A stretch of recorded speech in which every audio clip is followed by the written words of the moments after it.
Nous sommes toujours dans le chapitre de la pureté. La pureté. Aujourd'hui, nous sommes en sa leçon numéro 2. La leçon intitulée Al-Ma'u alladhi tahsulu bihi tahara. Wassalatu wassalamu ala rasulillah wa ala alihi wa sahbihi wa sallam tasliman kathira. الماء الذي تحصل به الطهارة، يعني ما هو الماء الذي يجوز لنا أن نتطهر به للعبادات كالوضوء والغسل؟ هو الماء الطهور الذي بقي على أصل خلقته ولم يتغير لونه أو طعمه أو رائحته، كماء المطر والبحر والبئر. Ici, il s'agit de la leçon 2, comme nous l'avons dit, l'eau avec laquelle l'on se purifie. C'est l'eau pure, une eau pure, qui reste dans sa forme originale et n'a pas changé de couleur, de goût ou encore d'odeur, comme par exemple de l'eau issue de la pluie, ou encore l'eau de la mer, ou encore l'eau du puits. Voilà en quelques exemples de l'eau pure. Ces eaux, comme l'eau de la mer, elle est salée, mais son goût est naturel.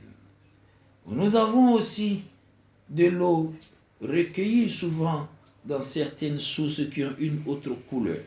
Je veux dire la couleur marron ou encore kaki ou encore souvent la couleur verdâtre.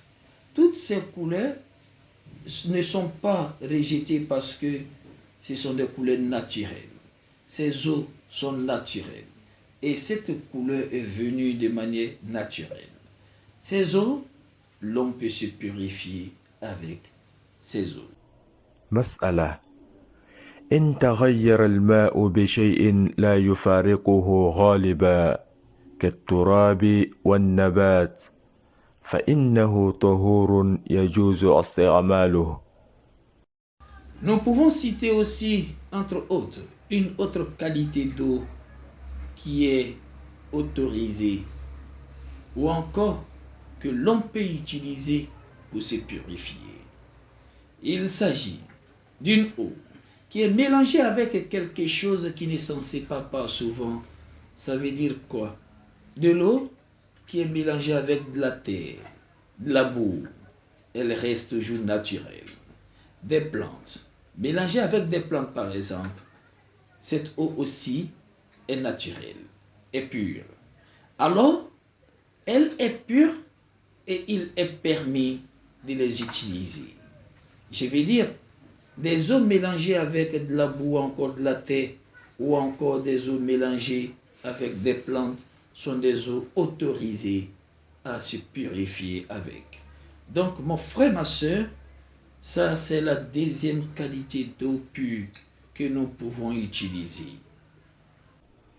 وكذلك الماء الكثير الذي خالطته نجاسة ك200 لتر تقريبا، لقول النبي صلى الله عليه وسلم: إذا كان الماء قلتين لم يحمل الخبث، وفي لفظ لم ينجس.